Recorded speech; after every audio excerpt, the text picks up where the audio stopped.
BJP రాష్ట్ర అధ్యక్షులు Karimnagar MP Bandi Sanjay అరెస్ట్ను ఖండిస్తూ బీజేపీ నాయకులు ఆదిలాబాద్ పట్టణంలో ఆందోళనకు దిగారు. స్థానిక అంబేద్కర్ చౌక్ లో నిరసన తెలిపారు. ప్రభుత్వానికి వ్యతిరేకంగా నినాదాలతో హోరెత్తించారు. సీఎం కేసీఆర్ ఫ్లెక్సీని దహనం చేసేందుకు యత్నించగా పోలీసులు అడ్డుకోవడంతో నాయకులు పోలీసులకు మధ్య స్వల్ప ఉద్రిక్తత చోటు చేసుకుంది.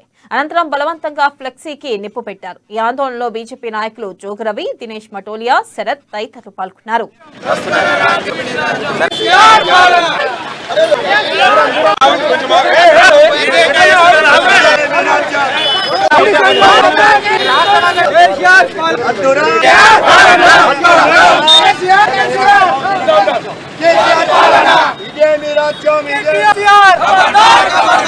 అధికార పక్షంలో ఉన్న పార్టీ వాళ్ళు పోలీసులను ఏ విధంగా వాడుకోవాలో అంతకంటే హీనంగా పోలీసులను వాడుకుంటూ మొన్న జరిగిన ఈటల రాజేందర్ గారి పైన రాళ్ల దాడి పోలీసులు మద్దతు పలుకుతూ ఆ దాడికి ఖండించకుండా వాళ్ళపైన కేసులు పెట్టకుండా ఈ విధంగా ఎమ్మెల్యే పైన కూడా దాడి జరిగినప్పుడు ప్రజలు ఏ విధంగా ప్రశాంతంగా బయట తిరుగుతారు?